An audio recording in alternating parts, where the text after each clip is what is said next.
Pemakaman sastrawan dan ahli bahasa Indonesia J.S. Badudu digelar secara militer di Taman Makam Pahlawan Bandung, Jawa Barat, Minggu siang.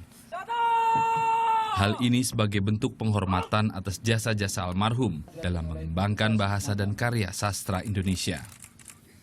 Almarhum meninggalkan 9 anak dan 23 cucu. Sepanjang hayatnya, J.S. Badudu terus mengabdikan diri dalam pengembangan bahasa Indonesia yang baik dan benar dalam kehidupan masyarakat. Tetapi rekam jejak beliau yang dirasakan oleh masyarakat adalah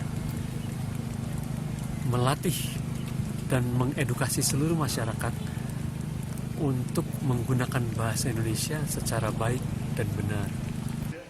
Sebelum dimakamkan, jenazah J.S. Badudu sempat disemayamkan dan disolatkan di kampus Universitas Padjadjaran Bandung.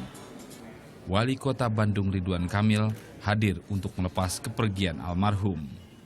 Sama pemerintah Kota Bandung, warga Kota Bandung, generasi-generasi muda yang belajar pada guru kita semua, almarhum Profesor J.S. Badudu, merasa kehilangan, dan hari ini di Masjid Unpad saya ikut melepas menyolatkan juga, mudah-mudahan ilmu ya, karena kalau dalam agama Islam 3 hal yang terus walaupun sudah meninggal, yaitu anak soleh yang mendoakan, amal jariah, dan ilmu yang terus mengalir. Insya Allah dengan ilmu Pak J.S. Badudu ini walaupun sudah berpulang akan menjadi amal ibadahnya beliau. Sejumlah karya sastra penting dihasilkan J.S. Badudu semasa hidup. Di antaranya Kamus Umum Bahasa Indonesia, Kamus Kata-kata Serapan Asing, Pelik-pelik Bahasa Indonesia, hingga Membina Bahasa Indonesia Baku. J.S. Badudu wafat di usia 89 tahun akibat stroke Sabtu malam. Sebelum tutup usia, almarhum sempat dirawat di Rumah Sakit Hasan Sadikin Bandung. Ikhwan Sabah melaporkan untuk NET. Kepergian J.S. Badudu merupakan kehilangan besar bagi bangsa Indonesia. Namun sayangnya ahli bahasa Indonesia ini kurang dikenal oleh kalangan pelajar dan generasi muda saat ini.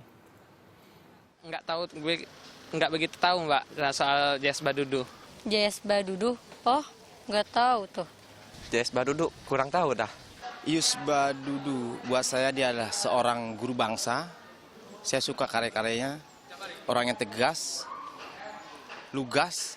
Ya walaupun beliau akhirnya hilang gitu aja. Ya karena sesuatu. Saya nggak tahu. Buat saya dia adalah panutan buat saya. Bagi generasi muda, J.S. Badudu mungkin bukan sosok yang populer. Namun bagi dunia sastra Indonesia, kepergian pria kelahiran Gorontalo nyaris 90 tahun lalu ini tak akan pernah lekang oleh zaman. J.S. Badudu mulai mengabdikan diri sebagai guru di usia relatif belia. Tercatat, ia pernah mengajar dari level sekolah dasar hingga sekolah menengah atas. Tak hanya itu, kecintaannya terhadap bahasa Indonesia mengantarkannya menjadi guru besar di sejumlah universitas nasional.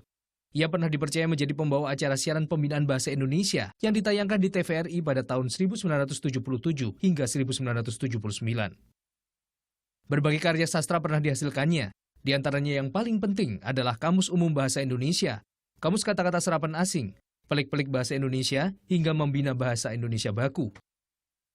Berkat pengabdiannya atas dunia sastra Indonesia, J.S. Badudu pernah menerima anugerah Bintang Jasa, di antaranya Satya Lencana Karya Satya, hingga Bintang Mahaputra Nararaya. Tim Liputan melaporkan untuk NET.